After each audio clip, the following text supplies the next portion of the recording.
Istiidiyoo Odaa Kaarraa. Akkati beektu nan beekaa gola seenaa aadaa warra duratti sitti seera caffee gadaa. Ni beektaafin jedhee beekaa akka beektu maaduree beekaa koo beekaa akka wallaaltu. Yeroo inni wal ga'u beerri cifree korboo sitoo bira taa'amuun baratee gomboo. Akkati beektu nan beekaa safuu duudhaa ganamaa beekumsa kee lakkaa'een wallaalaattu aggaama. Looleeyyoo lallabu marii odaa jalaa ormi siin gorsu sitoo wajjin oolee gala. Jaartii luba baatee buna ishee qalattu araara miyaawaa waaqayyoo ishee kadhattu. Ni beektaafin jedhee sirna goota keenya malkaan tolti qabdee jabaa nama keenya. Irreecha siin gorsu aduun oftu beektaa galata galchitee ilchaatoo galtaa. Ni beektaafin jedhee eebba maanguddootaa utuu beerri dhibee aduun tiyyuu goota. Geelloos itti himan sirba saalkanii aduun dhabbii beektaa bakka dhaabbatanii.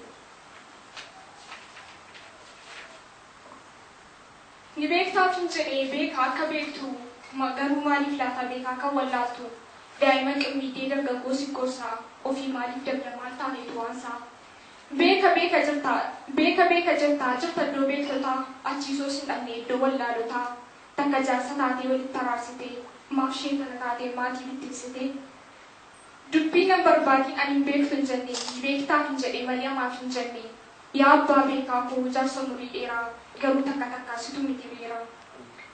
Dhoqqee dhaqxee laata akkuma ijoollee dargaggoos fakkaatee ni taphatta kollee beekta maaf hin beektu beektaafin jedhee ofiif miti garuu ormaaf taata waan fedhee.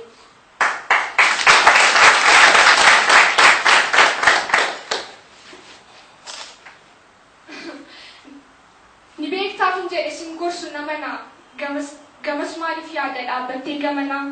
Atoo takka gamnaa takka gowwaa ilaallatteen deemtu dudduubii kee bowwaa.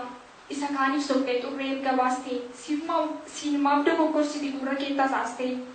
Ni beektaafin jedhe obbo beekaa garuu ce'uu dhiistee maaliif murta ceekaa. Utuun beeku jetee ajab gammachuu koo silaa sittani ma isa qabdu rakkoo garuu atuu beekaa yeroo maraa tariis dhukkuba dhafatu siin maraa.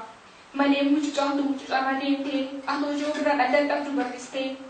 Gaaratti solbaatu yeroo buutus dachaa dalteetu xumurtaa ofii konkolaachaa.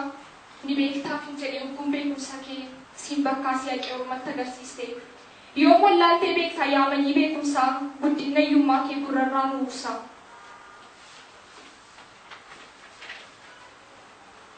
Ni beektaa ati yoo wallaaltee dogoggora see anatoo maraate. Kottu sin eebbisaalee jedhe abbaa beekaa tarii wallaaltuun kun fuuldura na keekaa. Qabadhu kaa marga taa'ii lafa ga'ii deemtee duuba ilaaliin galiitii milkaa'ii. Deemee abjuu qabadhu maal fuuta karaarraa rafii milkii qabadhu hin ta'in gaararraa. Abidda gaara yaabatee fagootti mul'adhu gumbii jalaa ba'ii hojiidhaan mul'adhu. Beekaa wallaalaa qabi malee boqqolloo xaafii keessaan ta'in aramaa gammalee. Iji kee haa argu beekaan dunuunfatin utuu si dhukkubu sobdeen kulkulfatin.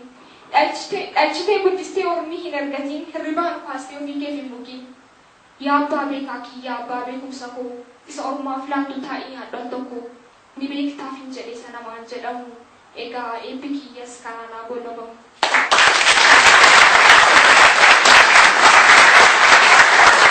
Yeroo fakkoonee biqilaa kanaan abbaan biqilaa amma guddaa gara gosoonni nu deemsa. Ulfaatoo borisii deeman ittiin kennaa kana qofaa miti gara duubaattis jiru. Konkataa faayatti argamu mootiin faa jiru. Walaloo keenya kanaan addaan hin citu namoota baay'ee qabna.